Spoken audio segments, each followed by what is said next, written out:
साल से शादी क्यों हो गए हमारे।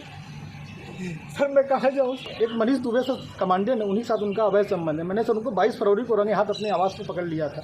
ये मेरी नौकरी जाने वाली सर, वो सर इतना सर घोटाला की हुई है। 10-10 लाख रुपए सर लेती है पट्टा करने का, उनके साथ कोई कार्रवाई नहीं हो रही है सर। जिला कमांडेंट होमगार्ड गाजियाबाद में है सर, वो खुद शादीशुदा पहले से है सर। सर वो वही सर, उसी का सर मेरे पत्नी के साथ अवैध संबंध। उसकी पत्नी भी सर बहुत परेशान है, मुझसे संपर्क में आई, कही भैया हम दोनों का परिवार टूट रहा है, किसी तरह सही कर लिया जाए। हमने कहा बहन मैं पूरी कोशिश कर रहा हूँ। एक पति इस वक्त मीडिया के सामने आया हुआ है और ऑन कैमरा अपनी पत्नी को वापस पाने के लिए गुहार लगा रहा है। वो रो रहा है, बिलख रहा है। आप स्क्रीन पर भी देख सकते हैं किस तरीके से वो अपनी पत्नी को पाने के लिए गुहार लगा रहा है। बहुत ज़्यादा ही तड़पा हुआ है। उसकी बस इतनी ही चाह है कि उसकी बीवी उसे तलाक ना दे, वो उसे वापस मिल जाए। दरअसल जो शख्स आप अभी स्क्रीन पर देख रहे हैं, इसकी बीवी एसडीएम है और उस महिला को या इसकी पत्नी को एसडीएम बनाने वाला कोई और नहीं बल्कि ये शख्स ही है, ये पति ही है, जिसने अपनी सारी कमाई अपनी पत्नी को पढ़ाने लिखाने में लगाई। उसके बाद उसे एसडीएम बनाया, लेकिन एसडीएम बनने के बाद बीवी ने कुछ ऐसा रंग दिखाया जिसकी वजह से आज ये हर किसी के सामने रोने को मजबूर हो गया है। इस शख्स का नाम है आलोक कुमार मौर्य। आलोक कुमार मौर्य उत्तर प्रदेश के बरेली का रहने वाला है। यहाँ पर अच्छा खासा इनका परिवार था, ठीक ठाक काम चल रहा था। फिर साल 2009 में जो आलोक है उसकी नौकरी लगती है पंचायत राज में 4th क्लास में। अब नौकरी लग जाती है, ठीक ठाक था, घर वाले बोलते हैं अब शादी कर देनी चाहिए। इसी सिलसिले में इसकी मुलाकात एक लड़की से होती है, ज्योति से। ज्योति से मुलाकात होने के बाद ये दोनों एक दूसरे को पसंद भी करते हैं और फिर दोनों की शादी हो जाती है साल 2010 में। अब शादी हो जाने के बाद जो लड़की है ज्योति, वो अपने पति यानी आलोक से कहती है कि मुझे पढ़ाई लिखाई अच्छी लगती है और मैं आगे पढ़ना चाहती हूँ, मैं कुछ बनना चाहती हूँ। आलोक की जब बातें सुनता है तो वो खुश हो जाता है कि मेरी पत्नी कुछ करना चाहती है। मैं तो एक 4th क्लास एम्प्लॉय हूँ पंचायत राज में, लेकिन मेरी बीवी कुछ अच्छा करना चाहती है और मैं इसे वो कराऊंगा। इसी सिलसिले में वो अपनी बीवी को इलाहाबाद यानी कि आज के प्रयागराज में लेकर जाता है। वहाँ पर कई सारे कोचिंग इंस्टीट्यूट देखता है और फिर उस कोचिंग इंस्टीट्यूट में भर्ती करा देता है। भर्ती कराने के बाद जो ज्योति है वो भी अच्छी खासी पढ़ाई करती है और फिर साल 2015 में उसका चयन हो जाता है। दरअसल लोक सेवा आयोग में जो महिलाएं थी उनकी अगर रैंकिंग की बात करें तो उसमें ज्योति 3रे स्थान पर आती है, लेकिन वहीं अगर ओवरऑल की बात करें तो उसमें ज्योति को 16वां जो स्थान है वो प्राप्त होता है। इसके बाद ज्योति की नौकरी लग जाती है, कभी कानपुर, कभी बरेली, कभी प्रयागराज, कई जगह उसकी पोस्टिंग होती है। जीएम के पद पर वो तैनात की जाती है। और अगर मैं हाल ही की बात करूं तो इस वक्त वो बरेली में एक चीनी मिल के अंदर बतौर जीएम के पद पर तैनात है।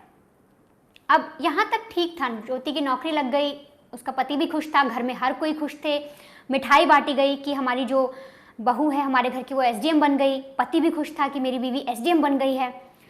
यहाँ तक सब ठीक चला। साल 2015 में इनके 2 बच्चे भी हो जाते हैं, जुड़वा बच्चियों को जन्म देती है ज्योति और अपनी नौकरी भी ठीक ठाक करती है।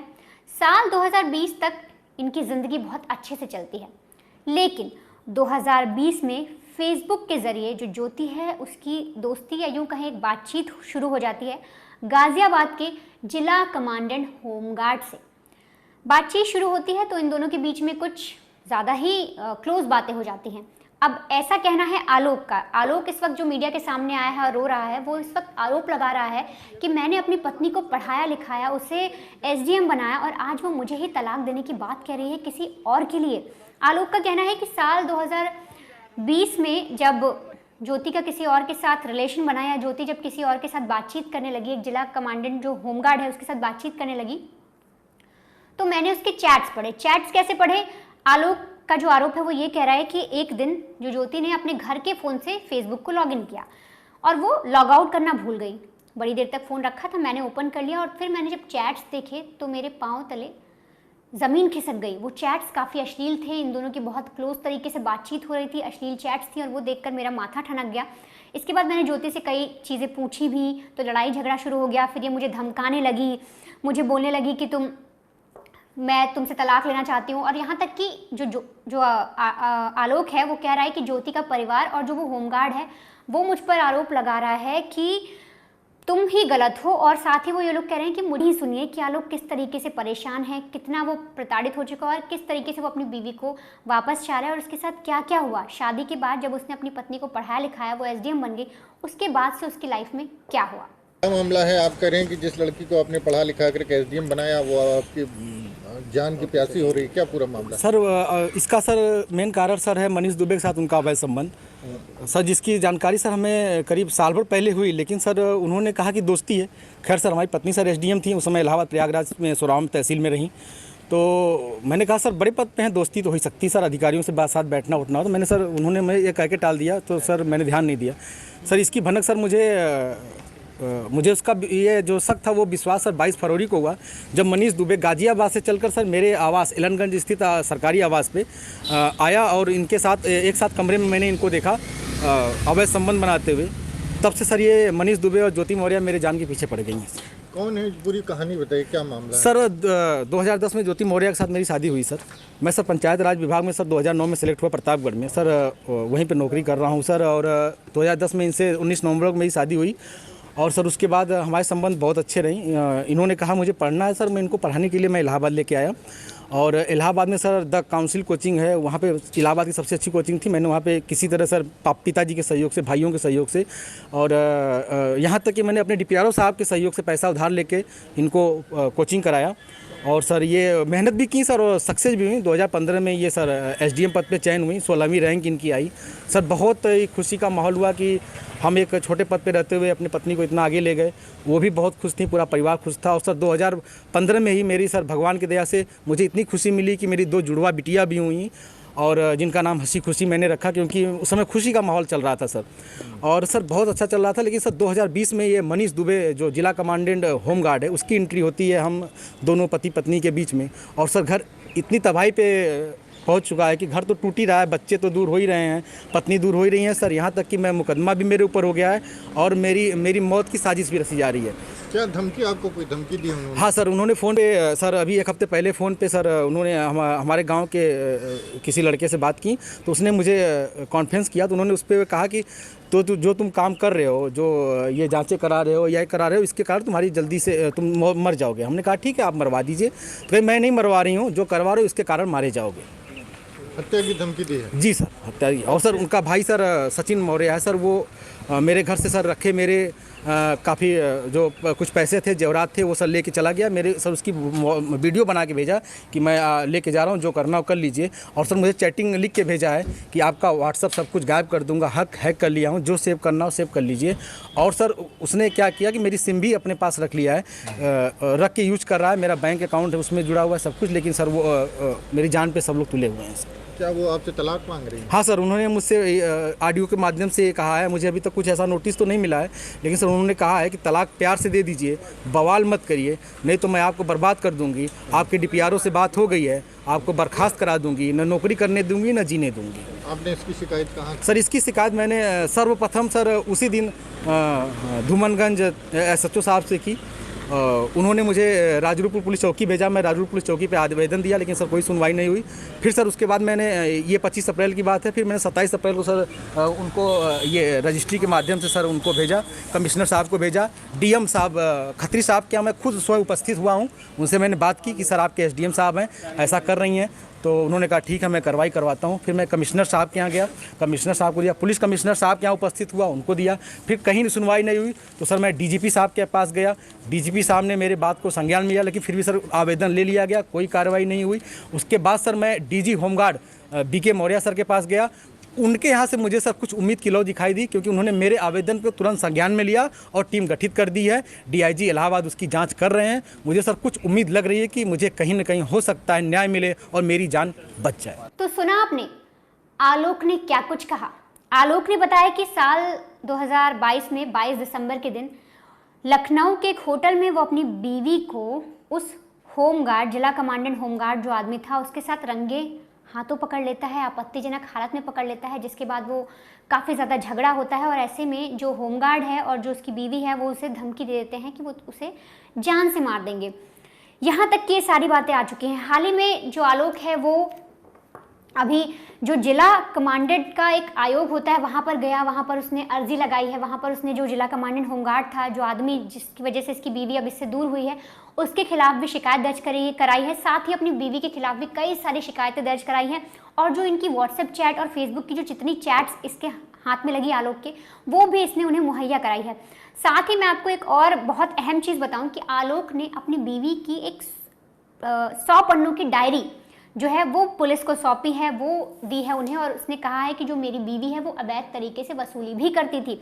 आलोक का कहना है कि जब बीवी की ये सारी चीज़ें मुझे पता लगी कि वो किसी और के साथ रिलेशन में है, मैंने उसे किसी और के साथ आपत्तिजनक हालत में पकड़ा, उसके बाद मैंने और छानबीन की तो मुझे पता लगा कि जो मेरी बीवी है वो इस तरीके से अवैध वसूली कर रही है। उस कम से कम आलोक बता रहा है कि हर महीने जो ज्योति है वो हर महीने 6 लाख की वसूली करती है। अगर इसके डेटा की बात करूं, मैं आपको इसका डेटा बताऊं तो जो पेज दिया है आलोक ने, जो प्रोवाइड किया, अभी आप स्क्रीन पर देख भी रहे हैं वो पेज, उसमें हर पेज पर एक तो स्वास्तिक बना है। स्वास्तिक बनाने के बाद वो शुभ लाभ लिखती है जो ज्योति है, उसके बाद वो पूरा बही खाता लिखती है, पूरा डेटा लिखती है। उसमें वो लिखती है किसको मैंने कितने पैसे दिए, किससे मैंने कितनी उगाही की, मतलब वसूली के पैसे लिखती है। फिर जिसको ट्रांसफ़र करती है वो पैसे, उनके भी नाम लिखे हैं। अगर अक्टूबर के महीने साल 2021 की बात करें तो 6,40,000 रुपए की वसूली ज्योति ने की। और ये सारी खबर जब हमारे ग्राउंड रिपोर्टर आनंद राज उस जगह पर गए, उन्होंने बातचीत की, आलोक से बातचीत की, और जब वो डायरी देखी, जो आप पेजेस देख रहे हैं, ये तब सारी जो एक्सक्लूसिव खबरें हैं या जो भी ये जितने भी पेजेस हैं ये तब हमें मिले। और इसमें बहुत ही चौंकाने वाली बात है, जिस तरीके के आरोप आलोक लगा रहा है। फिलहाल इनकी जाँच होनी बाकी है कि क्या इसमें सच्चाई है, क्या ये ज्योति सच में वसूली करती थी, किस लिए उसने इस तरीके की डायरी बना रखी है। क्योंकि अगर डायरी के पेज पर देखें तो अक्टूबर साल 2021 में उसने 6,40,000 की वसूली की है। और हर महीने ये एक इंस्पेक्टर है जिसे 15,000 देती है और एक मार्केटिंग इंस्पेक्टर है जिसे 16,000 ट्रांसफ़र करती है। तो इन लोग का भी नाम सामने आ रहा है, इसके लिए पुलिस जाँच कर रही है।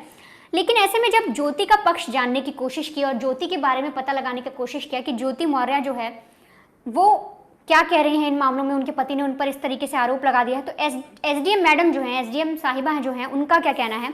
तो ऐसे में जो एसडीएम मैडम है ज्योति है, उसका कहना है कि उसके पति के द्वारा जितने भी आरोप लगाए गए हैं सभी बेबुनियाद हैं। उसका जो पति बोल रहा है, जितनी भी चीज़ें कह रहा है, वो सब गलत हैं। साथ ही ज्योति ये भी कह रही है कि मेरा व्हाट्सएप या जो मेरा अकाउंट था वो मेरे पति ने हैक कर लिया और उसने ये सारी चैट्स वायरल कर दी। लेकिन यहाँ पर ये समझने वाली बात है कि अगर ज्योति कह रही है कि मेरे पति ने चैट्स वायरल कर दी, तो ज्योति ये चीज़ें नहीं कह रही कि वो चैट्स की किसने हैं, क्या सच में वो चैट्स उस तरीके की हैं, आपत्तिजनक चैट्स हैं, अश्लीलता वाली चैट्स हैं जिस तरीके से बात हुई, और इसी वजह से आलोक नाराज़ है। और अब ज्योति जो है वो अपने पति से तलाक भी मांग रही है। ज्योति कह रही है कि जो मेरे पति हैं वो मुझसे 50 लाख रुपए मांग रहे थे और साथ ही कह रहे थे कि एक घर तुम मुझे दो, एक तरीके से दहेज। और उसने 2023 में मामला भी दर्ज करवाया अपने पति और 4 लोगों पर कि एक तरीके से मेरे साथ दहेज उत्पीड़न किया जा रहा है, मुझसे दहेज मांगा जा रहा है। तो ये सारी बातें भी सामने आ रही है। लेकिन ऐसे में कई सारे लोगों से जब हमने बात की, ग्राउंड पर लोगों से बात की, तो आस पड़ोस के लोगों से बात की, तो सबका ये कहना है कि जो पति अपनी पत्नी को पढ़ाने के लिए अपनी सारी संपत्ति लगा सकता है, वो एक 4th क्लास का एक कर्मचारी था, वो काम कर रहा था, उसने अपनी पत्नी के लिए कोचिंग ढूंढी, बरेली से गया वो प्रयागराज, वहाँ पर उसने अपनी बीवी को पढ़ाया लिखाया, एसडीएम बनाया। वो शख्स बाद में इतने साल बाद, मतलब आपकी 10 में शादी हुई, उसके बाद 2023 का जो मामला जब आपने आरोप दर्ज कराया कि दहेज मांग रहे हैं, ऐसा पति, ऐसा शख्स क्यों उस महिला से दहेज मांगेगा, वो भी अब? ऐसा बहुत सारे लोग कह रहे हैं। लेकिन इस मामले में अब देखना होगा कि जो पर्सनल लाइफ है, ज्योति और आलोक की पर्सनल लाइफ जो भी है, कि किसी और शख्स का नाम सामने आ रहा है, वो तो जांच होगी ही।